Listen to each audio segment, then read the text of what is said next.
In this video, I am going to show you how to fix Messenger Notes feature not showing.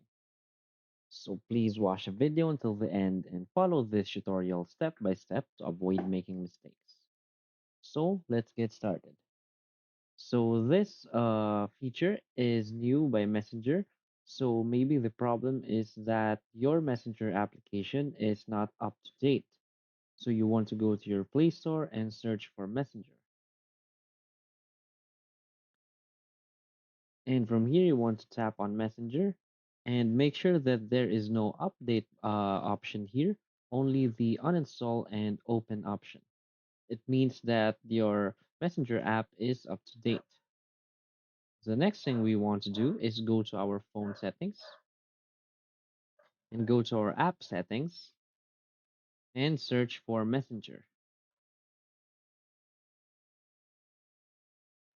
So here we want to select Messenger.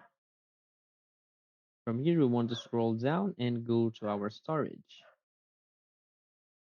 From here, we just want to tap on the clear cache because this will clear all of the cache files from your messenger that may cause some bugs. So after that, you want to restart your mobile device and see that your problem is fixed.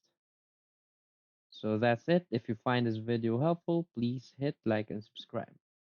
Thanks.